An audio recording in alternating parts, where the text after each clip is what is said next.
ओम नमो भगवते वासुदेवाय। ओम नमो भगवते वासुदेवाय। आज हम लोग जो है प्रति स्कंद के प्रति अध्याय का 11वां 12वां 13वां 3 श्लोका करते हैं। कल हम लोगों ने जाना था कि किस प्रकार से काल्यवन और मगध के राजा साल ने मथुरा पर आक्रमण कर दिया था और भगवान किस तरीके से युद्ध छोड़कर रण छोड़ कहलाए, क्योंकि भगवान को अपने भक्तों के द्वारा मुचकुंद और भीम के द्वारा उनका जरासंध का वध करवाना था। इसलिए आगे हम लोग देखते हैं 11वें में। संबरम दुविदम बाणम मूरम बलवलमवेव च अन्याश दंत वक्रादीन वधिस्काश घातियत। तो सांबरम यानी कि सांबर, द्विविद, वाणासुर, मूर, वल्लभ, ये राजाओं ने की और दंतवक्र और थे, इन इत्यादि राजाओं ने ये इन असुरों जे बहुत सारे असुरों में से कुछ को भगवान ने स्वयं मारा, कुछ को बलराम ने मारा, और इनमें से शायद केवल द्विविद को तो बलराम ने मारा और संबर को प्रद्युम्न ने मारा और मूर को भगवान ने मारा और बाण वल्लभ इन लोगों को भगवान ने और मतलब अलग अलग लोगों ने मारा। अच्छा, क्या होता है कि दंत वक्र को मारने के बाद फिर भगवान ने जो है भगवान ने दंत वक्र को मारने के बाद में कोई अस्त्र नहीं उठाया। भगवान ने दंत वक्र को लास्ट मारा था, क्योंकि जो राजसूय यज्ञ हुआ था तो उसके मथुरा राजसूय यज्ञ के पहले ही मथुरा पे साल का आक्रमण हुआ था। तो इस तरीके से दंत को मारा, फिर उसके बाद में दंत के मारने के बाद में फिर महाभारत हुई थी। तो इस तरीके से कह रहे हैं दंतवक्र इत्यादि बहुत से असुरों में से कुछ को स्वयं मारा भगवान ने और कुछ को बलदेव और प्रद्युम्न द्वारा मरवाया। तो इस तरीके से जिसको जिसके द्वारा मरवाना था भगवान ने, देखो ये बात कैसे आती है कि जिसको जिसके भगवान आगे हम लोग देखेंगे कि भगवान, हम लोग सब लोग ये जानते हैं कि भगवान पृथ्वी का बोझ कम करने के लिए, हम लोग आगे पढ़ भी चुके हैं कि बोझ कम करने के लिए आए थे इन असुरों को। ब्रह्मा जी ने उनकी स्तुति की थी तब भगवान आए थे। तो इसीलिए भगवान समझाने जरूर गए थे उसको, दुर्योधन को, कि भाई युद्ध ना करें और तुम इन्हें 5 गांव ही दे दो। इस तरीके से भगवान समझाने गए थे। लेकिन एक श्लोक है पीछे, तो श्लोक हमें भी याद नहीं है, तो वो ये कहता है भगवान से कि मैं धर्म को तो जानता हूँ लेकिन मेरी प्रवृत्ति नहीं है धर्म में। तो क्वेश्चन ये भी उठता है कि क्या ये नहीं जानता था कि भगवान ही भगवान है? अगर वो अगर ये जान रहा होता, अगर जान भी रहा होगा तो मान नहीं रहा था, कह रहा कि मैं जानता हूँ लेकिन मानता नहीं। उसने खुद भी कहा था कि मेरी प्रवृत्ति नहीं होती है धर्म के प्रति। तो एक तो क्या है कि भगवान तो अंदर से तो ये चाहते थे कि महाभारत का युद्ध हो, क्योंकि महाभारत का युद्ध नहीं होता तो ये सारे इकट्ठे होकर असुरगण कैसे मारे जाते, इतने लोग कैसे मारे जाते। और भगवान को तो अपने भक्तों को बचाना होता है। तो भगवान ने अर्जुन से कह दिया था कि पूरे ब्रह्मांड में तुम्हें कोई नहीं मार सकता। क्यों? क्योंकि जब ये दोनों मांगने गए थे, दुर्योधन और अर्जुन दोनों मांगने गए थे, तो दुर्योधन ने तो भगवान की पूरी नारायणी एक अछोड़ी सेना मांगी थी और भगवान ने कहा था एक लोग हमें ले ले, एक लोग सेना को। तो और वो भी भगवान ने ये कह दिया था कि मैं जिसकी तरफ रहूंगा मैं अस्त्र एक भी नहीं उठाऊंगा। तो दुर्योधन ने तो ये सोचा ये अस्त्र नहीं उठाएंगे तो इन्हें लेना बेकार है, इनकी सेना को ही ले लो जब ये अस्त्र ही नहीं उठाएंगे। इधर अर्जुन ने ये कह दिया था कि अब मेरी पूरी डोरी सब आपके हाथ में है, सब कुछ। तो सारथी जरूर बने थे, भगवान के हाथ में सब उन्होंने अपना सौंप दिया था। तो इस तरीके से हम लोगों को भी ये सोचना चाहिए कि अन्य साधन ना अपना के हम लोगों को भी भगवान की शरण ग्रहण करनी चाहिए। तो 12वें में क्या बता रहे हैं? अथ ते भ्रातृपुत्राणाम पक्षयोपदितान् नृपान् चचाल भूकुरुक्षेत्रम ऐसामापततां वलः। फिर तत्पश्चात यानी कि उसके बाद, हे विदुर, श्री भगवान ने शत्रुओं को तथा लड़ रहे तुम्हारे भतीजों के पक्ष में समस्त राजाओं को कुरुक्षेत्र के युद्ध में मरवा डाला। तो कह रहे हैं, यहाँ पर क्यों कह रहे हैं कि भगवान ने शत्रुओं को तथा लड़ रहे तुम्हारे भतीजों, क्योंकि विदुर कौन लड़ रहा था पांडवों में? विदुर के भाई कौन थे? धृतराष्ट्र। और धृतराष्ट्र के और विदुर के भतीजे कौन हुए? धृतराष्ट्र के पुत्र यानी कि दुर्योधन इत्यादि। तो इसलिए कह रहे हैं कि शत्रुओं को और लड़ रहे तुम्हारे भतीजों के पक्ष में समस्त जितने भी उस तरफ से राजा लड़े थे, सब राजाओं को कुरुक्षेत्र के युद्ध में, ऐसा नहीं है कि पांडवों को छोड़ के इधर तरफ के भी राजा मरे थे, तो कह रहे हैं कि समस्त राजाओं को कुरुक्षेत्र के युद्ध में मरवा डाला।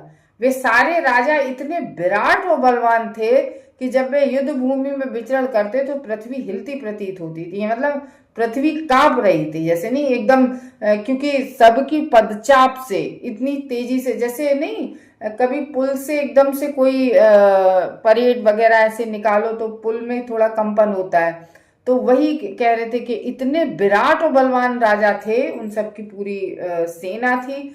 तो युद्ध भूमि में विचरण जब वो कर रहे थे, पद पद एकदम आवाज नहीं होती जब युद्ध भूमि में सारे सैनिक करते हो, तो पृथ्वी हिलती प्रतीत हो रही थी, ये कह रहे हैं। 13वें में बता रहे हैं, सकर्ण दुशासनो सबलानाम कुमंत्र पाकेन हितश्रियायुषम सुयोधनम सानुचरम शयानम भग्नो रोम पर्वानंद पश्यन।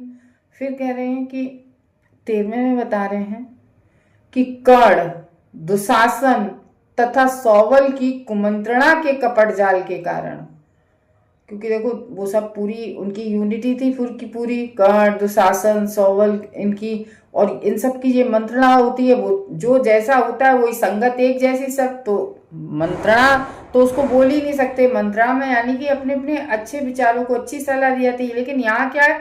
कुमंत्रणा, ठीक है ना, और कैसी थी? कपट से भरी हुई थी। तो दुर्योधन अपनी सौभाग्य तथा आयु से विहीन हो गया था। तो ये बहुत बहुत अच्छा सेंटेंस है, सोचने वाली बात है कि भगवान, एक रामायण में चौपाई है, मोह छल छिद्र कपट नहीं भावा, भगवान है, तो भगवान को छल छिद्र कपट, तो जहां पर ये सब चीजें होती हैं वहां पर ना तो कभी तरक्की होती है, कितना भी हो जाए वहां तरक्की नहीं होती है। इसीलिए कहते हैं, देखो साफ लिखा है कि वहां पर क्या दुर्योधन के पास कम था क्या? तो वहां पर इतना सब कुछ होते हुए भी और फिर उसके बाद में सब खत्म हो गया। तो कह रहे हैं कि दुर्योधन अपनी सौभाग्य भी, अपना जो उनकी धन लक्ष्मी सब कुछ समाप्त हो गई थी और आयु भी विहीन हो गई थी, क्योंकि वहां पर सब कोई ये कहने वाला नहीं था कि नहीं ये गलत है, ऐसा नहीं करो। इवन कर्ण भी, तो वो कह रहे हैं कि यद्यपि वह शक्तिशाली था, हम सब जानते हैं क्योंकि वहां तो संपन्नता तो थी वहां पर, तो लेकिन क्या था? हस्तिनापुर हम लोग सब लोग जानते हैं बहुत समृद्ध था, लेकिन शक्तिशाली था, किंतु वह अपने अनुयायियों समेत भूमि पर लेटा हुआ था। तो सब कुछ होते हुए वहां कहाँ डला था? उनके सारे अनुयायी भी डले थे युद्ध भूमि में, उसकी भी अपनी जांग कटी हुई डले थे, जांघें टूटी हुई पड़ी थी, भीम ने गधा मारा था। तो श्री भगवान इस दृश्य को देखकर प्रसन्न नहीं हुए। तो भगवान देखो, भले ही वो भक्त ना हो, लेकिन भगवान इस चीज से खुश नहीं है। इसको पता कैसे समझ सकते? हम सब लोग इस भौतिक जगत में रह रहे हैं और नियम के अनुसार, जैसे यहाँ पर दुर्योधन के लिए नियम थे, वैसे ही हम सब बद्ध जीवों के लिए नियम होता है कि हम सब लोग इस भौतिक जगत में आते हैं और हम सब लोग केवल इंद्रिय तृप्ति करते रहते। कभी कभी तो ऐसा होता है, इंद्रिय तृप्ति के लिए कभी कभी कोई तो गलत काम भी कर लेता है, किसी को परेशान, किसी को प्रताड़ित भी कर लेता है अपनी इंद्रिय तृप्ति के लिए, है। तो फिर भगवान उसको, हम सब यहाँ दंड भी मिलता है इस भौतिक जगत में, सबको मिलता है किसी न किसी रूप में। तो जब दंड मिलता है तो फिर ये जो दंड हम लोगों को मिलता है, तो भगवान इन चीजों से खुश नहीं होते हैं। हम लोगों को भौतिक जगत में, जब देखो ये बहुत बड़ी बात है कि जब बच्चा माँ के गर्भ में होता है, ये बातें कोई डॉक्टर, कोई इंजीनियर, मतलब कोई भी खोजकर्ता नहीं बता पाया कि जब बच्चा पेट में होता है, ये केवल वेदों से बातें पता चलती हैं, पुराणों से, हमारे शास्त्रों से पता चलती हैं।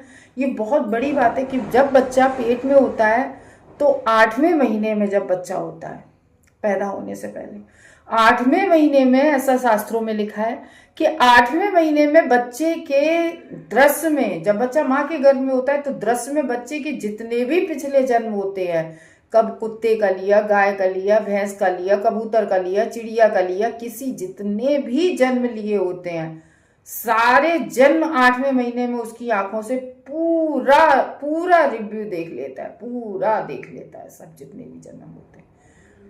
तब बच्चा भगवान से ये विनती करता है कि भगवान बस अब हम निकले यहाँ से, बस हम केवल आपकी और आपकी सेवा करेंगे, क्योंकि हम मनुष्य जाति का ये कर्तव्य होता है कि हम लोग भगवान की सेवा करके भगवान के धाम जाए।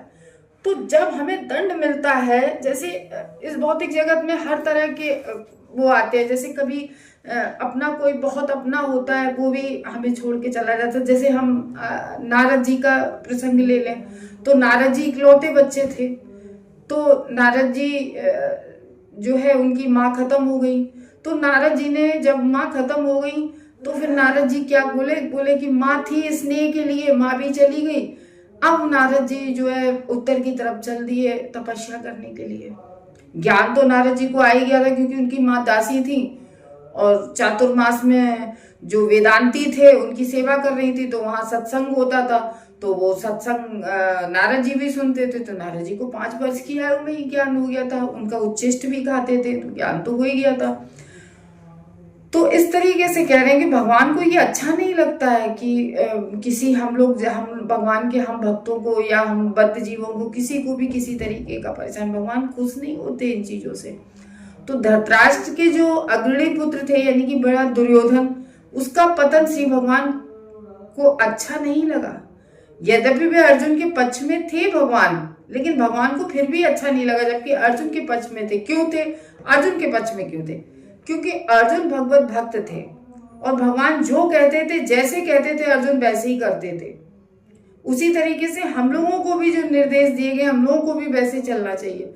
तो उन्होंने भीम को सलाह दी थी कि युद्ध में दुर्योधन की जांघें किस तरह तोड़े, ये भगवान ने कहा था।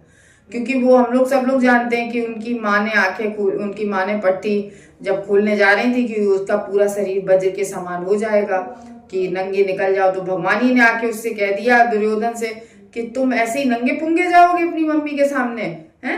अरे यार थोड़ी सी वो तो लपेट लो, कुछ पत्ता वत्ता ही लपेट लो, कुछ ना कपड़ा पहनो। तो उन्होंने कोई अपनी वो लंगोटी लगा ली थी दुर्योधन ने पत्ते की, तो उतना शरीर वो वज्र का नहीं हो पाया, उतना उनकी गांधारी ने पट्टी तो आंखों से खोली, लेकिन वो उतने में भगवान के कहने पे उसने लगा लिया।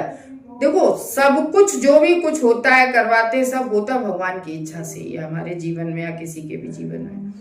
तो इस तरीके से भगवान ने वो भीम को थोड़ा सा इशारा कर दिया कि इस तरीके से यहाँ मारना, क्योंकि वही शरीर वज्र का नहीं हो पाया था जहां लंगूट लगाया था, तब उसकी जांघें टूट पाई थी।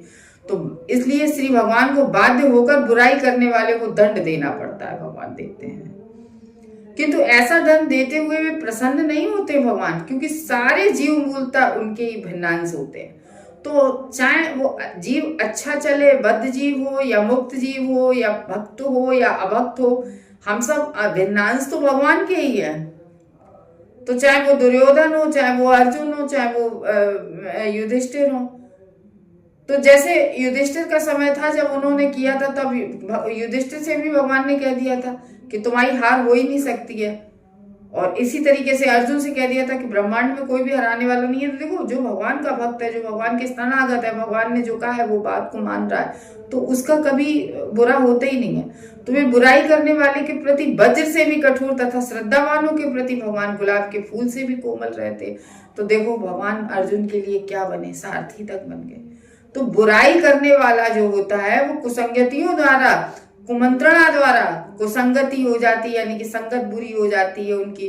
और दुर्योधन तो वैसे भी, ये तो उनके मामा हैं और उनके सब जो सलाह देने वाले सब कुमंत्रणा। ऐसी कंस था, कंस थोड़ा सा बीच में संभला कि ये हमारी भगवती देवी है, आराध्य माता है, लेकिन फिर मंत्रणा देने वालों ने उन्हें फिर गुमराह कर दिया। तो कुसंगति और कुमंत्रणा द्वारा दिग्भ्रमित हो जाता है व्यक्ति। तो जो श्री भगवान के आदेश के अंतर्गत स्थापित सिद्धांत, जो भगवान ने सिद्धांत बनाए हैं उनके द्वारा जो स्थापित सिद्धांत है, जो भी व्यक्ति उनके प्रतिकूल है और इस प्रकार वह दंड का भागी बनता है तो उसको दंड मिलता है। तो सुख का सबसे निश्चित मार्ग है कि भगवान द्वारा बनाए गए सिद्धांतों का पालन करना।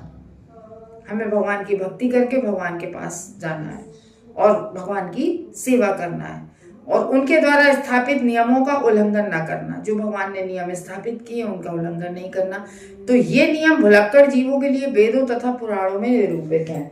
तो अब क्या है कि भगवान ने जो सिद्धांत बनाए हैं, अब ये भी तो क्वेश्चन उठ सकता है कि भगवान ने जो सिद्धांत बनाए हैं वो उनको उनका पालन करना है, तो वो सिद्धांत हमें कहाँ से पता चलेंगे?